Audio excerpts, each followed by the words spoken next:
നമസ്കാരം. ഇന്ന് July 17 international criminal justice day. അന്താരാഷ്ട്ര നീതിന്യായ വ്യവസ്ഥയെ ശക്തിപ്പെടുത്തുന്നതിനും വിവിധ കുറ്റകൃത്യങ്ങളിൽ ഇരകളായി തീർന്നവർക്ക് അവരുടെ അവകാശങ്ങളെക്കുറിച്ച് ബോധമുള്ളവരാക്കി തീർക്കുന്നതിനും 1998 മുതൽ നമ്മൾ ഈ ദിനം ആചരിച്ചു വരുന്നു. കൂടുതലായി പറയുമ്പോൾ റോം ചട്ടം അംഗീകരിക്കുകയും അന്താരാഷ്ട്ര ക്രിമിനൽ കോടതി സ്ഥാപിതമാവുകയും ചെയ്ത ദിനം കൂടിയാണിത്. നീതി എന്ന വാക്ക് മലയാളത്തിൽ എഴുതുമ്പോൾ നീ അധികം നീ തീയാവുക എന്ന ഒരു അർത്ഥം കൂടിയുണ്ട്. അതെ, നീതിയെക്കുറിച്ചുള്ള ബോധം ഏറ്റവും വലിയ ബോധ്യങ്ങളിൽ ഒന്ന് തന്നെയാണ്. ഞങ്ങൾ തിരുവനന്തപുരം സർക്കാർ വക നിയമകലാലയത്തിലെ വിദ്യാർത്ഥിനികൾ ഇപ്പോഴുള്ളത് മാജിക് പ്ലാനറ്റിലാണ്. ഞങ്ങൾ Anamika M final year law student ആണ്. Swathi B Kallara final year നിയമ വിദ്യാർത്ഥിനിയാണ്. Meena P final year law student. And advocate Archana Prakash third semester LLM student ആണ്. അപ്പോൾ നമുക്ക് സംസാരിച്ച് തുടങ്ങേണ്ടത് നീതിയെക്കുറിച്ച് തന്നെയാണ്. സ്വാതി, നീതി എന്ന് പറയുന്നത് നമ്മളിപ്പോൾ ലോ കോളേജുകളിൽ ലോ പഠിച്ചു വരുമ്പോൾ ജൂറിസ്പ്രുഡൻസിൽ പോലും പഠിക്കുമ്പോഴും നീതിക്ക് പല ഡെഫിനേഷൻസ് ഉണ്ട്.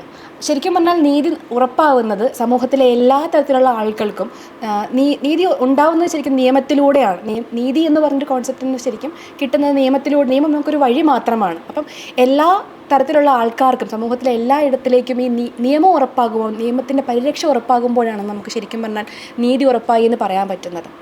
അപ്പം അങ്ങനെ നോക്കുമ്പം ഇന്നത്തെ കാലഘട്ടത്തിൽ ശരിക്കും ശ്രദ്ധേയമായിട്ടുള്ളൊരു വിഭാഗം തന്നെയാണ് ഡിഫറൻ്റ്ലി ഏബിൾഡ് ആയിട്ടുള്ള ആളുകളെന്ന് പറയുന്നത്.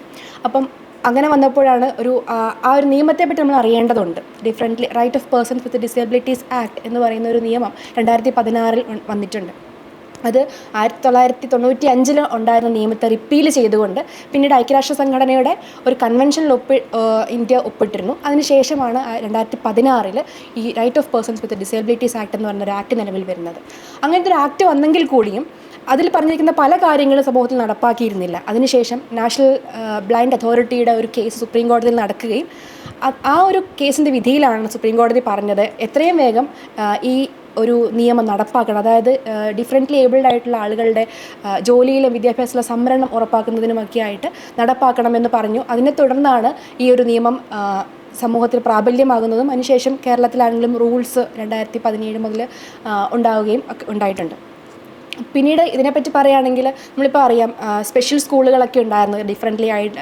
പിന്നെ ഈ വാക്ക് പോലും ഡിഫറൻ്റ്ലി ഏബിൾഡ് എന്ന് വേണം അത്തരത്തിലുള്ള വിദ്യാർത്ഥികളെ അല്ലെങ്കിൽ ആളുകളെ പറയാനെന്ന് ഈ നിയമത്തിൽ പറയുന്നുണ്ട്. ഡിസേബിൾഡ് അല്ല, അതൊരിക്കലും ഡിസേബിലിറ്റി അല്ല. അതൊരു ഏബിലിറ്റി എന്തെന്ന് നമുക്കൊരിക്കലും ഡിഫൈൻ ചെയ്യാൻ പറ്റില്ല. ഒരു ഡിസേബിൾ അല്ല, അവർ ഡിഫറൻ്റ്ലി ഏബിൾഡ് ആണ്. ഒരിക്കലും നമ്മുടെ പോലെ ആയില്ല എന്ന് പറഞ്ഞുകൊണ്ട് അവർ ഡിസേബിൾഡ് ആണ് എന്ന് പറയാൻ പറ്റില്ല. അതൊരു വലിയ പരിവർത്തനത്തിൻ്റെ ഒരു ഭാഗം തന്നെയായിരുന്നു. ആ ഒരു വാക്ക് തന്നെ മാറ്റി അത് ശരിക്കും പറഞ്ഞാൽ ഒരു വലിയൊരു ഇമ്പ്രൂവ്മെൻറ്റ് തന്നെയാണ് സമൂഹത്തിലേക്ക് കൊണ്ടുവരുന്നത്. അപ്പം അവർ ഡിഫറൻ്റ്ലി ഏബിൾഡ് ആയിട്ടുള്ള ആൾക്കാരാണ്. അപ്പോൾ അവരെ ശരിക്കും പറഞ്ഞാൽ സെപ്പറേറ്റ് ആയിട്ടൊരു സ്കൂളിലല്ല പാർപ്പിക്കുന്നത്. സാധാരണ കുട്ടികളുടെ കൂടെ പഠിക്കാനുള്ളൊരു അവകാശം അവർക്ക് ഉണ്ടാക്കണം. ഇൻക്ലൂസീവ് ആയിട്ടുള്ള എഡ്യൂക്കേഷൻ കൊണ്ടുവരണം എന്ന് പറയുന്നത് ഈ ആക്റ്റിലാണ്. അതായത് ഇപ്പം സാധാരണ കുട്ടികളോടൊപ്പം ഇത്തരത്തിലുള്ള ഡിഫറൻ്റ്ലി ഏബിൾഡ് ആയിട്ടുള്ള കുട്ടികളും പഠിക്കുന്നു എന്നുള്ളത് തന്നെ ഈ ഒരു ആക്ട് മൂലം കൊണ്ടുവന്ന ഒരു കോൺസെപ്റ്റാണ്. അത് ഏറ്റവും വലിയൊരു ഇമ്പ്രൂവ്മെൻറ്റ് സമൂഹത്തിൽ ഉണ്ടാക്കിയിട്ടുണ്ട്.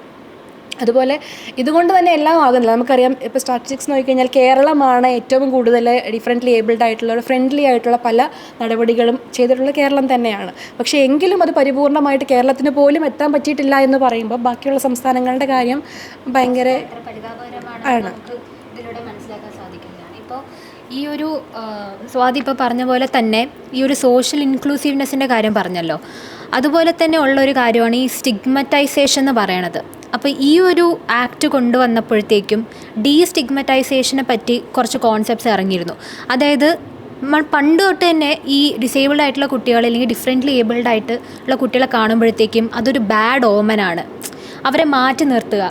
അതുപോലെ തന്നെ ഇപ്പോൾ നമ്മൾ ഈ മാജിക് പ്ലാനറ്റ് വരുമ്പോൾ തന്നെ നമുക്ക് മനസ്സിലാകും എത്രത്തോളം ടാലൻറ്റഡ് ആയിട്ടുള്ള കുട്ടികളാണ് ഇവിടെ ഉള്ളത്. നമ്മൾ കുറച്ച് മുന്നേ എല്ലാം നമ്മൾ വിറ്റ്നസ് ചെയ്ത ഒരു കാര്യമാണ്. ഇവിടെ പാട്ട് പാടാനും ഡാൻസ് കളിക്കാനും മാജിക് ഷോസ് കാണിക്കാനും ഒരുപാട് കുട്ടികൾ ടാലൻറ്റഡ് ആയിട്ടുള്ള കുട്ടികൾ ഇവിടെ നമ്മൾ കണ്ടുവന്നു. പക്ഷേ ഈ ഒരു സ്റ്റിഗ്മറ്റൈസേഷൻ ഈ ഒരു സൊസൈറ്റിയിൽ നിലനിൽക്കുന്നത് കൊണ്ട് തന്നെ ഇതുപോലെ ഡിഫറൻ്റ്ലി ഏബിൾഡ് ആയിട്ടുള്ള കുട്ടികളെ വീട്ടിൽ തന്നെ ഒതുക്കി തീർക്കുന്ന ഒരു കാര്യമാണ് നമ്മൾ കണ്ടുവരുന്നത്. ആ ഒരു ഡീസ്റ്റിഗ്മറ്റൈസേഷനിലോട്ട് നമ്മൾ മാറണം. അതായത് ഈ കുട്ടികൾക്ക് അവരുടേതായിട്ടുള്ള കഴിവുകൾ പുറത്ത് കൊണ്ടുവരാനുമുള്ള ഒരു അവസരമാണ് നമ്മൾ സൊസൈറ്റി ഇല്ലെങ്കിൽ ഒരു ഇൻഡിപെൻഡൻറ്റ് ഇന്ത്യൻ സിറ്റിസൺ എന്ന നിലയ്ക്ക് റെസ്പോൺസിബിൾ ആയിട്ട് നമ്മൾ ചെയ്യേണ്ട കുറച്ച് കാര്യങ്ങൾ through the medium of education ഒക്കെ നമുക്ക് വളരെ അത്യാവശ്യമായിട്ടുള്ള കാര്യം തന്നെയാണ്. അത് നമ്മൾ വിറ്റ്നസ് ചെയ്തൊരു സംഭവമാണ്. അതുപോലെ തന്നെ ഇപ്പോൾ റൂൾസിൻ്റെ കാര്യം പറഞ്ഞിരുന്നല്ലോ, 2017 റൂൾസ് കൊണ്ടുവന്നു. അപ്പോൾ ഈ ഗവൺമെൻറ് റൂൾസ് പ്രകാരം പബ്ലിക് ഇൻഫ്രാസ്ട്രക്ചർ ഡിസേബിൾഡ് ഫ്രണ്ട്ലി ആയിരിക്കണം എന്നാണ് പറഞ്ഞിരിക്കുന്നത്. പക്ഷേ ഇപ്പോൾ നമ്മുടെ കോളേജ് നോക്കുമ്പോൾ തന്നെ റാംസ് ഇപ്പോഴാണ് പണിതത്. അതുപോലെ തന്നെ ഒരുപാട് പബ്ലിക് ഇൻഫ്രാസ്ട്രക്ചേഴ്സ് ഇപ്പോഴും ഡിസേബിൾഡ് ഫ്രണ്ട്ലി അല്ല. അപ്പോൾ റൂൾസ് കൊണ്ടുവന്നിട്ടുണ്ടെങ്കിലും അതൊക്കെ നടപ്പാക്കുന്നുണ്ടോ എന്നുള്ള ഒരു സംശയം. നമ്മൾ ബസ്സിലൊക്കെ റാമ്പ് കണ്ടത് ഒരുപക്ഷെ ബാംഗ്ലൂർ പാർവതി തിരുവോത്ത് അവതരിപ്പിച്ച കഥാപാത്രം കയറി പോകുന്നത്. അതെ, എല്ലാ പബ്ലിക് ഇൻഫ്രാസ്ട്രക്ചറും എല്ലാ പബ്ലിക് ബിൽഡിങ്സിലും ഇതുപോലെ റാംസ്, എസ്കലേറ്റേഴ്സ്, ലിഫ്റ്റ് എല്ലാം അനിവാര്യമായിട്ടുള്ളതാണ്. അതൊക്കെ ഉണ്ടോയെന്ന് നമുക്കറിയില്ല. ചിലപ്പോൾ നമ്മളിപ്പോൾ മെട്രോ സ്റ്റേഷനിൽ, എറണാകുളത്ത് മെട്രോ സ്റ്റേഷനിൽ കാണാം, എസ്കലേറ്റേഴ്സ് കാണാം. ഇല്ലെങ്കിൽ മെട്രോസിൽ നമുക്ക് ചെറിയൊരു ചെയറുണ്ട് സൈഡിൽ, ഈ ഡിസേബിൾ ആയിട്ടുള്ള ആൾക്കാർക്ക് ഇരിക്കാൻ വേണ്ടിയിട്ടുള്ളൊരു ചെയറുണ്ട്. അതുപോലെ വളരെ ചുരുക്കമുള്ള പബ്ലിക് പ്ലേസസിൽ മാത്രമാണ് നമ്മൾ ഈ ഡിസേബിൾ ഫ്രണ്ട്ലി ആയിട്ടുള്ള എക്യുപ്മെൻറ്റ്സോ എൻവയൺമെൻറ്റോ നമ്മൾ കണ്ടുവരുന്നത്. സാമാന്യം വളരെ ഭേദപ്പെട്ട ഒരു ലെജിസ്ലേഷൻ തന്നെ ഉണ്ടാക്കി വെച്ചിട്ടുണ്ട് നമ്മുടെ നിയമനിർമ്മാണ സഭ. എന്നിട്ടും നമുക്ക് പറയാൻ, അതിന് കൊച്ചു കേരളത്തിലെ കഥ മാത്രമേ നമ്മൾ ഇതുവരെ പറഞ്ഞിട്ടുള്ളൂ. ഇപ്പോഴും നമുക്ക് പറയാൻ ഒരുപാട് കഥകളുണ്ട്. അനാമികയ്ക്ക് എന്തെങ്കിലും ഇതിനോട് ചേർത്ത് വെച്ച് വായിക്കാനുണ്ടോ?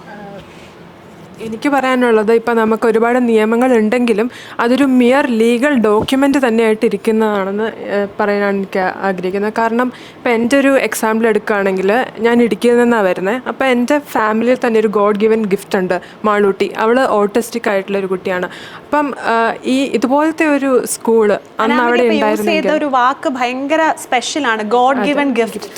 അപ്പം ഇതുപോലത്തെ ഒരു ഫെസിലിറ്റി ഞങ്ങൾക്ക് അവിടെ ഉണ്ടായിരുന്നെങ്കിൽ ഞങ്ങളുടെ കുട്ടി ഇപ്പോൾ ഉള്ളൊരു എന്താ പറയുക, ഹീറോ വിത്ത് സ്പെഷ്യൽ എബിലിറ്റി ആയിട്ട് ഇരുന്നേനെന്ന് ഞാൻ പറയും. ശരി. നമ്മളിപ്പോൾ ആദ്യമേ തന്നെ ചർച്ച ഡിസബിലിറ്റി റിലേറ്റഡ് ലോസിലേക്ക് പോയപ്പോൾ നമ്മൾ മറന്നുപോയ, അല്ലെങ്കിൽ മറക്കാൻ പാടില്ലാത്തതാണ്, പക്ഷെ നമ്മുടെ ചർച്ചയിൽ നമ്മൾ ഇടഭാഗത്തേക്ക് കൊണ്ടുവന്നതായിരിക്കാം ഒരു പക്ഷെ. അതായിരിക്കും ഈ ചർച്ചയുടെ അർത്ഥം പൂർണ്ണമാക്കുന്നത് ഒരു പക്ഷേ. ഭരണഘടന, അതായത് എല്ലാ നിയമങ്ങളും ഭരണഘടനയെ ആശ്രയിച്ചിരിക്കുന്നതാണ്, ഫൗണ്ടേഷൻ ലോ ആണ്. അപ്പോൾ ഭരണഘടനയിലേക്ക് തിരിഞ്ഞു നോക്കിക്കഴിഞ്ഞാൽ അതിനെക്കുറിച്ച് ആദ്യം തന്നെ ഈ ഒരു ഇൻക്ലൂസിവിറ്റിയെ പറ്റി അല്ലെങ്കിൽ ഈക്വാലിറ്റിയെ പറ്റി, ഇക്വിറ്റിനെ പറ്റി പറഞ്ഞു വെക്കുന്ന ഒരു നിയമം എന്ന് പറയുന്നത് ഭരണഘടന തന്നെയാണ്.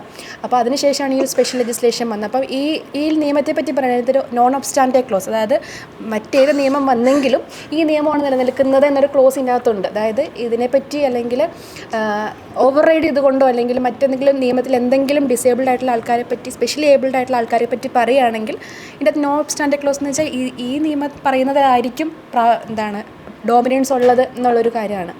പിന്നെ ഭരണഘടനയിൽ ഇപ്പോൾ ആമുഖം തന്നെ എടുത്ത് നോക്കിക്കഴിഞ്ഞാൽ ഇന്ത്യ എങ്ങനെ ആയിരിക്കണം എന്ന് പറഞ്ഞു വെച്ച് കഴിഞ്ഞാൽ തൊട്ടടുത്ത് പറയുന്നത് ഇന്ത്യയിലെ ജനങ്ങളായ നമുക്ക് എന്തൊക്കെയുണ്ട്, അല്ലെങ്കിൽ secure to all it citizen, justice, liberty, equality and fraternity എന്ന് പറയുന്നുണ്ട്.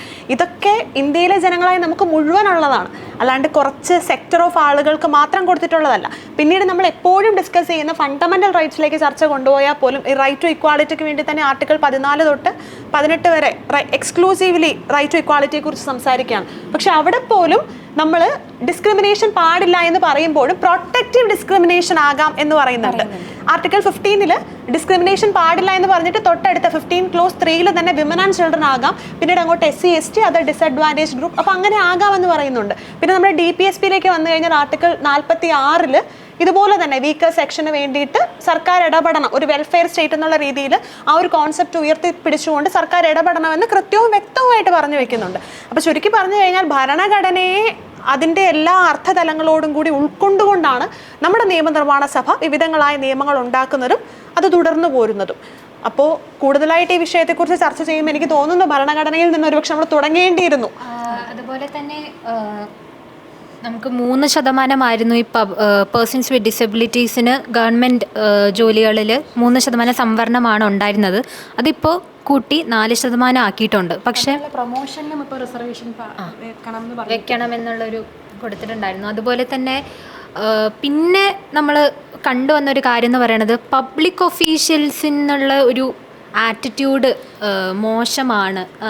അതായത് എല്ലാമല്ല, പക്ഷേ ചില കാറ്റഗറി ഓഫ് പബ്ലിക് ഒഫീഷ്യൽസ് ഇതുപോലെ ഡിസേബിൾഡ് ആയിട്ടുള്ള ആൾക്കാരുടെ അടുത്ത് ഇൻക്ലൂസീവായിട്ടല്ല പെരുമാറുന്നത് എന്നുള്ളൊരു ചാലഞ്ച് ഉണ്ടായിരുന്നു. അത് എന്തുകൊണ്ടും ഇതുപോലെ ഡിഫറെൻ്റ്ലി ഏബിൾഡ് ആയിട്ടുള്ള ആൾക്കാർക്ക് ഒരു ഡീമെറിറ്റ് തന്നെയാണ്. നമ്മൾ ഒരിക്കലും ഇപ്പോൾ ഭരണഘടനയുടെ കാര്യം പറഞ്ഞു വന്നപ്പോഴും പബ്ലിക് ഒഫീഷ്യൽസ് എന്ന് പറയണത് ഈ സർക്കാരിൻ്റെ കീഴിൽ വർക്ക് ചെയ്ത് വരുന്ന ആൾക്കാരാണ്. അവരൊരിക്കലും ഈ ഒരു ഭരണഘടന അതനുസരിച്ചാണല്ലോ അവർ മുന്നോട്ട് പോകുന്നത്. അപ്പോൾ അവരൊരിക്കലും ഇങ്ങനെ ഒരു ആറ്റിറ്റ്യൂഡ് കാണിക്കാൻ പാടില്ല എന്നാണ്. മീനാപ്പി ഇപ്പോൾ പറഞ്ഞതിനോട് ചേർത്ത് വായിക്കാൻ ഞാൻ ആഗ്രഹിക്കുന്ന ഒരു വിഷയമുണ്ട്. ഈ കഴിഞ്ഞ എനിക്ക് തോന്നുന്നു ജൂൺ മാസത്തിലോ മറ്റോ ആയിരുന്നു നമ്മുടെ തിരുവനന്തപുരം ജില്ലക്കാരനായ ഗോകുൽ IAS. അദ്ദേഹം വിഷ്വലി ചലഞ്ച്ഡ് ആയിട്ടുള്ള ഒരാളാണ്. അദ്ദേഹം ഇപ്പോൾ വർക്ക് ചെയ്യുന്നത് തമിഴ്നാട് കേഡറിലാണ്. അപ്പോൾ അദ്ദേഹത്തിൻ്റെ ഒരു ഫേസ്ബുക്ക് പോസ്റ്റിനാണ് ഞാനിത് അറിഞ്ഞത്. പക്ഷേ മീഡിയ ഏതൊക്കെയോ ചാനലുകൾ റിപ്പോർട്ട് ചെയ്തതായിട്ടും പറയപ്പെടുന്നുണ്ട്. ഞാൻ കൃത്യമായിട്ട് അത് കാണുകയോ വായിക്കുകയോ ചെയ്തിട്ടില്ല. പക്ഷേ ഞാൻ അദ്ദേഹത്തിൻ്റെ പോസ്റ്റ് വായിച്ചതാണ്. ഒരു വിഷ്വലി ചലഞ്ച്ഡ് ആയിട്ടുള്ള ഒരു പയ്യന് ട്രെയിനിൽ യാത്ര ചെയ്യണമായിരുന്നു. അപ്പോൾ അദ്ദേഹം ഉദ്യോഗസ്ഥനെ വിളിച്ച് മുൻകൂട്ടി പറഞ്ഞിരുന്നു, ഞാനിങ്ങനെ യാത്ര ചെയ്യുന്നുണ്ട്, ഒറ്റയ്ക്കാണ്, അപ്പോൾ സഹായിക്കാൻ കൃത്യമായി വന്നു. പക്ഷേ അദ്ദേഹം റെയിൽവേ സ്റ്റേഷനിൽ ആ പറഞ്ഞ ഉദ്യോഗസ്ഥൻ്റെ കൂടെ യാത്ര ചെയ്യുന്ന സമയത്ത് ആ ഉദ്യോഗസ്ഥൻ്റെ ഉദ്യോഗസ്ഥർ ആരോ വന്ന് ഒരു വാക്ക് ഉപയോഗിച്ചിട്ട് പറഞ്ഞു, ഇങ്ങനെയുള്ളവർ വീട്ടിലിരുന്നാൽ പോരെ, കൃത്യമായി അധിക്ഷേപിക്കുന്ന രീതിയിലുള്ള സ്റ്റേറ്റ്മെൻറ്റ് പറഞ്ഞങ്ങ് വിട്ടു. ഇത് അദ്ദേഹം നമ്മുടെ ഈ വിഷ്വലി ചലഞ്ച്ഡ് ആയിട്ടുള്ള ആൾ സുബിന്നോ മറ്റോ ആണ് ആളുടെ പേര്, ഞാൻ കൃത്യമായിട്ട് ഓർക്കുന്നില്ല. അപ്പോൾ ആളത് 10 പേരോട് പറഞ്ഞു. അത്യാവശ്യം കൃത്യമായ നിലപാടും ആശയങ്ങളും ഒക്കെ ഉള്ള ഒരാളായതുകൊണ്ടും തൻ്റെ അവകാശങ്ങളെക്കുറിച്ച് ബോധ്യമുള്ള ആളായതുകൊണ്ടും ആളത് കുറച്ച് ആളുകളോട് കമ്മ്യൂണിക്കേറ്റ് ചെയ്തു. ഈവൻ ഈ ഗോകുൽ IAS സാറിനോട് കമ്മ്യൂണിക്കേറ്റ് ചെയ്തിട്ട് പോലും ആൾ നേരിട്ട് വിളിച്ചിട്ടാണ്.